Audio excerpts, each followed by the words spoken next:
Je suis ravie d'être ici avec vous ce matin, mais alors je suis aussi extrêmement stressée quand même. Parce que parler devant un parterre de, je crois, plus de 600 personnes, ça c'est quelque chose que je n'ai jamais fait. Et puis intervenir dans un événement aussi prestigieux que ce forum, ça c'est clairement sortir de ma zone de confort. Et puis ce matin, en me réveillant, je me suis dit, mais mon Dieu, il faut maintenant que j'arrête. Pourquoi est-ce que je m'impose ces exercices qui sont stressants? Puis après, je me dis non. En fait, c'est parce que je me prépare, je me futurise. Je développe une compétence du futur. Parce que s'il est une compétence qui va être extrêmement nécessaire dans le futur, c'est bien celle, justement, de sortir de sa zone de confort. Alors, on peut se demander pourquoi. Parce qu'en fait, on est bien de faire le métier qu'on aime, qu'on sait faire. Pourquoi est-ce qu'il faudrait? Simplement parce que cette zone de confort, celle qu'on connaît, elle va se réduire de plus en plus au fur et à mesure qu'on va voir émerger un nouveau monde dans lequel on va devoir travailler différemment et puis évidemment qui va nécessiter des nouvelles compétences. Alors, ce nouveau monde, on en a parlé ce matin, 2030, 2040. Alors souvent, on l'associe avec les pandémies, les crises énergétiques, les guerres sur le continent, évidemment tous les problèmes liés à l'environnement. C'est assez dystopique, ça fait un peu Terminator comme ça, mais si on regarde le futur et ce nouveau monde qui émerge, on voit aussi la médecine personnalisée, qui va permettre de guérir des maladies qu'on ne peut pas guérir jusqu'à présent. Et puis on voit aussi de la technologie qui permet de soutenir l'humain dans ses tâches, souvent des tâches pénibles ou dangereuses. Donc on voit aussi un futur qui est potentiellement très positif ou très coloré, justement. Enfin, Terminator ou Bisounours, le futur on ne sait pas encore, mais ce qu'on sait, c'est que cette transition qu'on est en train de vivre, dans tous les cas, elle va être assez chaotique, un peu rock'n'roll comme ça. Alors d'une part, parce qu'on va voir émerger prochainement, pas émerger, mais en fait arriver à maturité un très grand nombre de technologies dont on entend très souvent parler. Je veux dire, évidemment, l'intelligence artificielle, on en a parlé, la robotique, on va en parler un petit peu plus tard ce matin, le métavers aussi, on a la chance d'avoir des super conférences sur ces thématiques. Donc clairement, cette technologie, oui, elle va faire évoluer le monde dans lequel on vit.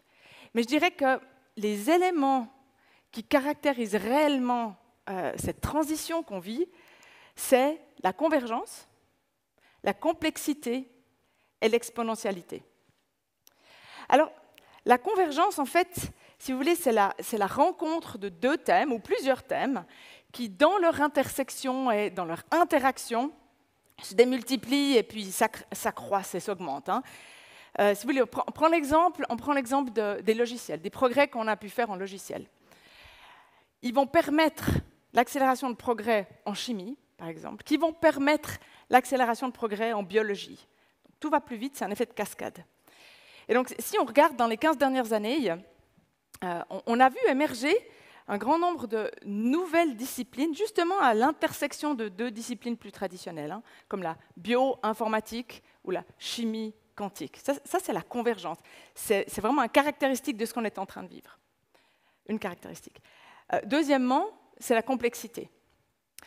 Alors la complexité, ça reflète en fait notre incapacité à appréhender puis à comprendre l'intégralité des données d'une situation.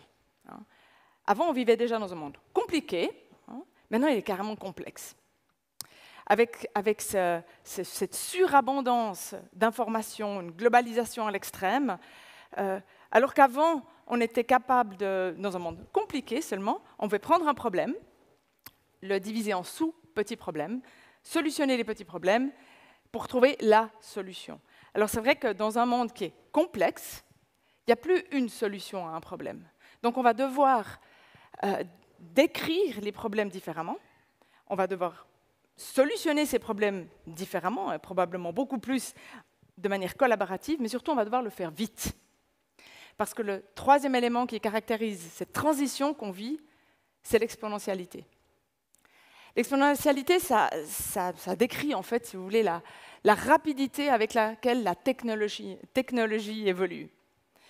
Et puis cette accélération du développement de la technologie, elle induit en même temps une sorte de compression du temps, de sorte à ce que nous, humains, on a de moins en moins de temps d'aller de A à B, pour aller de A à B.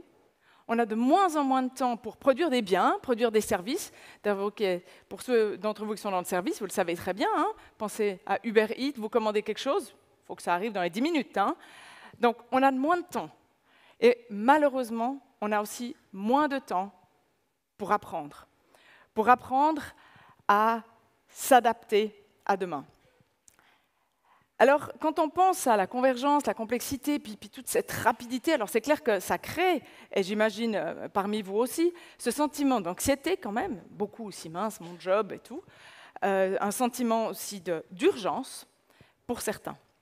Puis alors pour d'autres, pas vraiment. Ils me disent, non mais attends, le tsunami digital, les métiers qui vont disparaître, moi j'y crois pas trop, parce qu'en fait, l'intelligence artificielle, on en fait tout en foin, mais on en entend parler depuis 1950.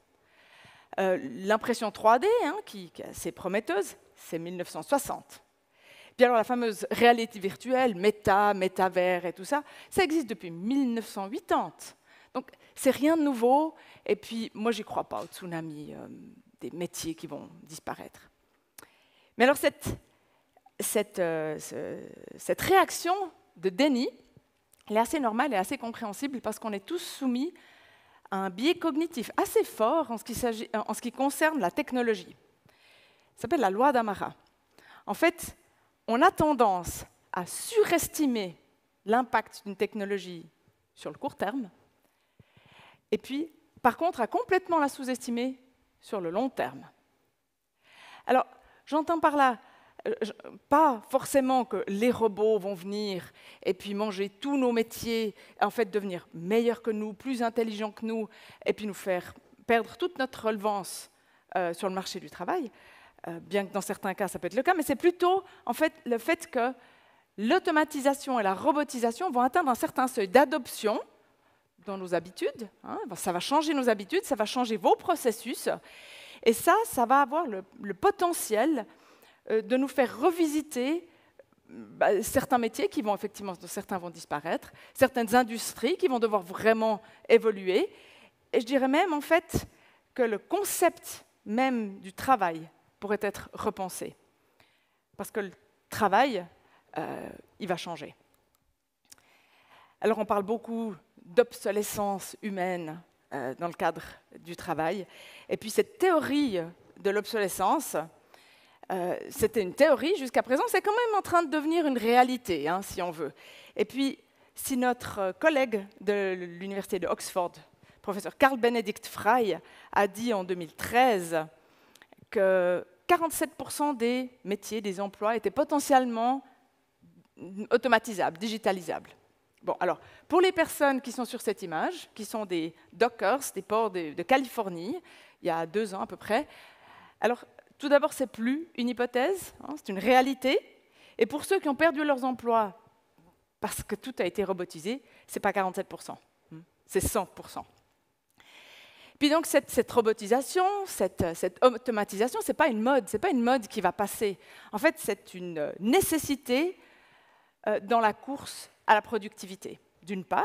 Puis aussi, et on l'a vu avec le Covid, c'est aussi extrêmement utile c'est une question de survie, comme on l'a vu avec la pandémie parfois. Mais alors la question, c'est quid des métiers du futur et puis des employés du futur? Parce que ça ne touche pas seulement des domaines très technologiques, ça touche aussi les métiers extrêmement traditionnels. Alors ma fille Alice, elle étudie de l'agronomie à l'EPFZ. Alors quand elle a fait son premier stage en bachelor, alors elle a dû, sans surprise, aller travailler dans une ferme. L'agriculture, c'est quand même normal. Elle s'est levée tous les matins à 5h30 pendant 10 semaines pour aller traire les vaches. Elle a appris à conduire un tracteur. Tout ça, ça me semblait tout à fait en ligne avec les métiers de l'agriculture. Mais là où c'est un peu plus surprenant, c'est quand elle est arrivée au niveau master. Et là, elle a fait un stage de nouveau. Et puis, aux surprises, elle a fait du télétravail. télétravail, agriculture. Là, déjà, c'était quand même assez difficile à intégrer. Mais ce qui est intéressant, c'est que ce qu'elle a fait toute la journée depuis chez elle, c'est qu'elle a codé avec Python, ou en fait c'était plutôt avec R, des données agricoles captées par des satellites pour faire ce qu'on appelle du smart farming. Alors autant dire que toutes les industries et tous les métiers sont à risque d'une belle grosse disruption. D'ailleurs, il y a certains métiers qui se transforment tellement qu'ils disparaissent. J'aime bien ce slide que j'ai trouvé une fois par hasard sur LinkedIn, où on voit que le caméraman et puis le pilote d'hélicoptère, disons que pour la RTS, pour faire les breaking news, ils ont tous les deux perdu leur job. On a toujours les breaking news, mais ils sont faits avec un drone. Alors, il y a toujours des pilotes, il y a des gens qui travaillent dans l'industrie des drones, mais enfin, ce n'est plus tout à fait les mêmes compétences. C'est de ça qu'on va parler maintenant, parce que si on vous dit qu'il faut que vous vous adaptiez, upgrade yourself, comment upgrader l'humain, c'est le thème d'aujourd'hui, mais la question c'est vers quelles compétences?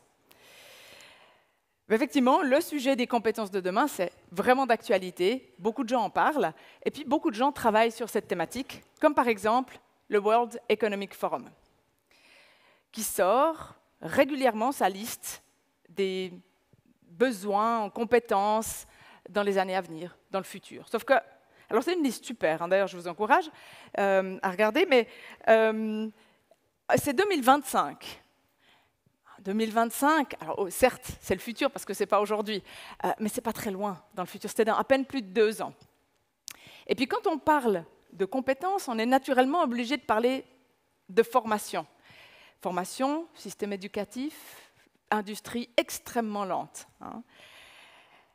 Si vous voulez mettre à jour votre smartphone, ça va déjà vous prendre, mettons, 2-3 minutes, puis ça va déjà un peu vous agacer.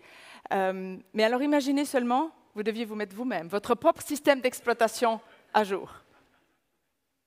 Ça va prendre des années, parce qu'il faut déjà développer l'upgrade, et puis ensuite, il faut l'intégrer. On parle vraiment, vraiment d'années. Et puis si on doit mettre nos propres compétences à jour pour être relevant demain, ou même directement aujourd'hui, ou celles de vos collaborateurs, ça, c'est un vrai défi. Et puis ça sous-entend que le système éducatif, que ce soit en particulier peut-être dans ce cas-là, la formation continue, collabore vraiment étroitement avec l'industrie et qu'il y a un feedback loop extrêmement rapide avec l'industrie. Alors, de nombreuses institutions de formation font ça, comme par exemple l'École 42 que vous allez découvrir dans un instant. Mais par contre, quand il s'agit de futuriser les futurs leaders, à savoir vos enfants, nos enfants, alors là, c'est une autre histoire. Ça, c'est un autre défi. Parce que ça sous-entend en fait, qu'on connaît l'environnement dans lequel ils vont travailler, en 2035 ou en 2040, pour les petits-enfants. Mais est-ce qu'on le connaît seulement, cet environnement? Parce que quand on parle de compétences, on doit savoir de quel environnement il s'agit, dans quel environnement elles vont être utilisées. Et quand on parle de compétences du futur, il faut connaître l'environnement futur. La question, c'est comment est-ce qu'on va sonder les futurs? Alors oui, Fanny l'a dit, on n'a pas de boule de cristal, je n'ai pas de boule de cristal, et on ne peut pas faire de prédiction, pour la simple et bonne raison que le futur au singulier n'existe pas. Alors, on a encore tout plein de futurs, qui va, comme je le disais avant, du futur utopique bisounours à celui qui est dystopique, type Terminator. Mais par contre, ce qu'on peut faire maintenant déjà, c'est analyser des tendances qu'on peut déjà percevoir et des signaux faibles qui sont justement déjà perceptibles dans l'environnement pour ensuite mettre en évidence des dilemmes à venir pour que les décideurs que vous êtes puissent prendre des décisions mieux informées. Bon, alors, vous allez me dire, bon, très bien, alors moi je suis un décideur, je vais commencer à réfléchir à 2030, plutôt que de rester dans mon horizon de temps stratégique de 2 à 5 ans, j'y vais, je pense à 2035, allez, 2040. On va prendre un groupe d'experts, on va se mettre ensemble, puis on va être créatifs. Le problème, et puis on l'a vu dans les 2 dernières années, c'est que le futur n'est pas une projection linéaire du présent, et encore moins du passé. Et puis malheureusement, on a tous et tous des biais, quand on pense au futur, on pense de manière linéaire. On a beaucoup de mal à imaginer des futurs alternatifs à juste penser que demain, ce sera comme aujourd'hui, mais juste un petit peu plus. Puis le problème qu'il y a dans cette manière de penser extrêmement linéaire, c'est en fait relativement dangereux ou triste, en fait, parce que plus on s'éloigne dans le futur, plus on regarde vers la droite, plus on voit que la quantité de futurs possibles augmente. Mais ce qui est intéressant, c'est que la quantité de futurs probables augmente aussi. Alors aujourd'hui, on imagine certains futurs comme étant complètement improbables, mais même pas improbables, impossibles, irréalisables. Dans le futur, ils le seront. Donc, si vous voulez vous futuriser en tant que leader, il va falloir commencer, et vous le faites certainement déjà beaucoup, à penser au-delà de l'horizon. Mais pas seulement au-delà de l'horizon, mais en fait au-delà de ce qui est carrément plausible. Et puis si on commence à faire ça, il faut déjà être très curieux, parce qu'on sait que la disruption, elle n'arrive pas, ce n'est pas les experts qui la connaissent, elle arrive par la tangente, elle arrive à 90 degrés, en fait. Donc, il faut aller regarder toutes ces tendances. Alors moi, j'aimerais vous en présenter 3 ce matin, parce que, alors c'est vrai que quand on regarde, on voit évidemment la robotique, mais on va en entendre parler, on parle du métavers, ça aussi, mais moi, j'aimerais vous parler de tendances, de changements structurels fondamentaux en ce qui concerne le marché du travail. Et puis ça vous concerne vous tous. Et donc, quand on regarde dans le futur, ce qu'on voit d'abord, c'est la télémigration. Alors la télémigration, c'est en fait l'arrivée de travailleurs immigrés, digitaux, qui, pour venir travailler chez nous, ne passent pas par les frontières physiques de notre pays, mais par la petite porte digitale. Hein. On ne les voit pas arriver. Et puis souvent, ces travailleurs-là, ils résident donc, tout le temps dans des pays où le coût de la vie est bien moins élevé que chez nous. Alors là, c'est Alarmstufe Rot, dumping salarial. Puis après, on se dit « Ah non, mon métier, pas digitalisable, pas possible. » Puis après, on se souvient quand même un petit peu de 2020. Puis on se dit « En 2020, en l'espace de quelques temps, même des CEO de banques ou d'assurances ont pu travailler depuis chez eux, depuis le Gros de Vaud ou les villages sur la côte. Et ça, c'était quelque chose qui était complètement impensable quelque temps avant. Pourtant, la technologie pour ce fameux télétravail, elle existait depuis très longtemps. Ce n'était pas quelque chose de nouveau. Donc, il a fallu un choc exogène pour qu'il y ait une adoption qui atteigne un certain seuil, et puis tac, on est passé sur le tout télétravail. Alors ça, c'était 2020. Hein. Maintenant, si on se projette en 2030 ou au-delà, on peut se dire, ce n'est pas seulement les cols blancs qui vont être dématérialisés, c'est peut-être aussi les blouses blanches, ou vertes, hein. Je pensais aux chirurgiens. Les chirurgiens aussi, on pourrait très bien imaginer qu'ils puissent performer leurs opérations depuis un endroit très éloigné. Je crois que ça commence déjà, mais d'ici 2030, il y aura la 6G. Hein. Alors normalement, elle est censée être opérationnelle selon certains plans de développement en 2030. On sait qu'il y a des premiers essais qui vont avoir lieu en 2026. 2026, encore une fois, c'est juste après-demain. Donc, la question maintenant, comme on voit que même les métiers les plus éminemment physiques, si j'ose dire, hein, comme le chirurgien, peuvent être dématérialisés et donnés à des télémigrants. Si on veut se futuriser en tant que leader, on doit se dire, alors, ok, cette télémigration, est-ce que je l'ai intégrée suffisamment, je veux dire, hein, dans mon concept ou dans mes plans de capital humain? Est-ce qu'il faut que je l'exploite encore plus ou est-ce qu'au contraire, il faut que je la combatte? Alors ça dépend évidemment de votre situation, mais c'est une tendance qui est importante à prendre en considération. Ça, c'est le premier point qu'on peut voir quand on regarde les changements dans le marché du travail. Le deuxième, qui est un peu dans la même veine quand même, c'est la gig economy. La gig economy, c'est cette économie dans laquelle les individus ont plus d'un emploi. Alors, avoir plus d'un emploi, comme avoir un emploi supplémentaire au principal, ça existe depuis très longtemps, hein, pour mettre du beurre dans les épinards. Maintenant, il se trouve que c'est une tendance qui est en train de s'accélérer beaucoup. D'une part parce que les gens ont besoin de mettre du beurre dans les épinards, il n'y en a plus assez. Ça, c'est une des raisons. Et l'autre raison, c'est parce qu'ils le peuvent et qu'ils le veulent. Alors ils le veulent parce que ça leur donne un peu plus de liberté, et on l'a découvert maintenant avec justement cette pandémie et tout le télétravail, mais aussi ils le peuvent. Alors ils le peuvent parce que pour beaucoup, ils ont compris que leur métier était dématérialisable, mais c'est aussi parce qu'il y a des nouvelles plateformes numériques qui permettent à l'offre et à la demande de se rencontrer. Donc du coup, ça change un peu le fonctionnement et puis l'attitude des employés et des employeurs. Parce que dans une économie un peu traditionnelle, où vous avez les employés qui prennent le train, la voiture pour aller chez leurs employeurs, il y a une sorte de contrat tacite qui règle leur relation, c'est-à-dire que l'employeur, il va offrir de la sécurité, hein, il va payer tous les mois tout bien les salaires, et puis l'employé, de son côté, va lui offrir sa loyauté. Il va venir tous les jours, il va être plus ou moins motivé. Et puis voilà, ça c'est vraiment le contrat employeur-employé tacite hein, qui a prévalu jusqu'à présent. Mais maintenant, dans une économie, dans un marché du travail qui a été quand même disrupté typiquement par cette gig economy, alors là, l'employé, bon, d'une part, il faut être réaliste, l'employeur, il ne peut plus offrir réellement de la sécurité, ça on le sait. Et puis l'employé, bon, il n'a plus vraiment besoin d'être loyal parce qu'il sait qu'il peut potentiellement avoir un autre job. Donc il y a un nouvel équilibre qui se trouve. Et puis l'employé, lui, il est prêt à être motivé, impliqué, à donner de lui-même, si tant est que l'employeur lui offre de l'employabilité. Parce que l'employabilité, c'est la sécurité du futur. Et puis l'employabilité, c'est aussi le fruit de la formation continue.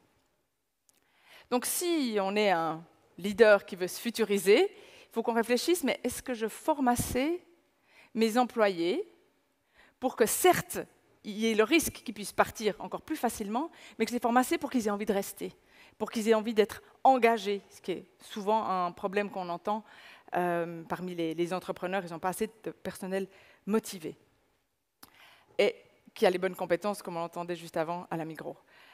Donc ça, c'est deux exemples. Le troisième que j'aimerais donner, c'est ce qu'on appelle le 100-year life.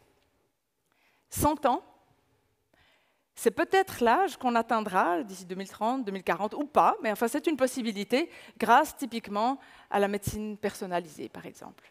Alors évidemment, si on atteint l'âge de 100 ans, vous pensez bien que la vie en 3 étapes, études, travail, retraite, elle n'a plus aucun sens. Hein. Et puis ce qu'on peut apprendre pendant les 20 premières années de notre vie, ça ne suffira jamais à rester relevant durant une vie active de peut-être 50, 60 ans. Donc, quelque part là, si on veut se futuriser en tant que leader, il faut intégrer le fait que cette vie en 3 étapes, études, travail, retraite, c'est fini. Et puis que aussi bien vous, en tant que responsable, que les employés vont avoir des vies qui seront morcelées en petites étapes. Hein. Il y aura des étapes de recréation, où les individus vont se recréer, se réinventer par la formation continue. Et il y aura des étapes de récréation, parce que ce sera tellement fatigant de se réinventer, justement, qu'on ne va pas attendre la retraite pour prendre une pause, pour souffler. Donc ça, c'est aussi quelque chose qu'il faut intégrer en tant que recruteur, en tant qu'employeur. Ça va changer. Puis, de toute évidence, ça nous met aussi face à notre propre obsolescence et comment on veut la gérer. Et le moyen de la gérer, et de gérer celle des autres, c'est aussi de commencer à développer des compétences qui transcendent le contexte, c'est-à-dire qu'elles restent relevantes indépendamment du contexte, de l'industrie ou du métier. On les appelle les compétences transversales ou transférables d'un métier à un autre. Parce que dans un monde qui accélère, résoudre un problème, c'est bien, hein, mais alors l'anticiper, c'est mieux. Et ça va faire appel à de nouvelles compétences. Donc, la compétence, la littératie des futurs, avoir la capacité d'utiliser des images du futur, mais dans le présent. Répondre à une question dans un monde qui est de plus en plus complexe, c'est presque plus possible, vu qu'il n'y a plus une seule réponse à une question, il y en a une multitude.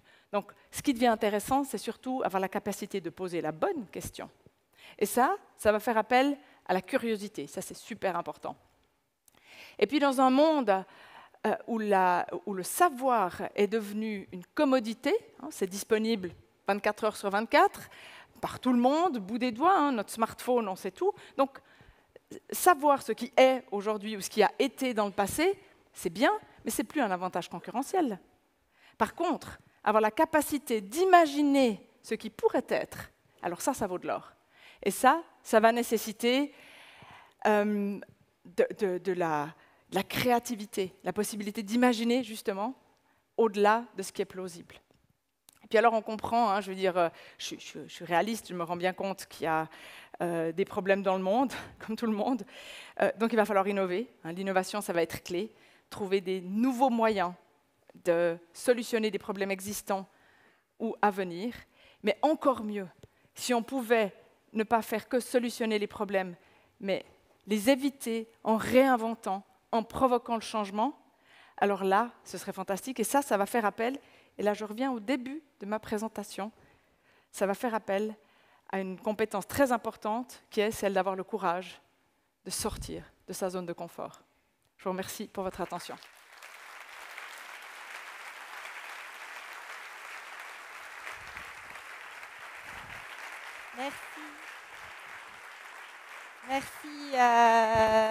Merci Isabelle, et puis merci de rester sur scène parce que j'aimerais bien profiter un peu de votre expertise en tant que spécialiste du futur.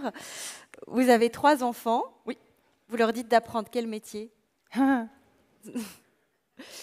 Alors ça, c'est une question à laquelle je n'ai pas de réponse simple, mais disons que je dirais qu'il faut déjà, pour ceux qui sont dans la phase choisir un métier, essayer d'imaginer un métier qui soit utile plutôt que futile. Hein, c'est un peu une banalité, hein, mais disons que quand ma fille aînée m'a dit, Alice, elle m'a dit « Ah, mais je vais faire de l'agronomie ».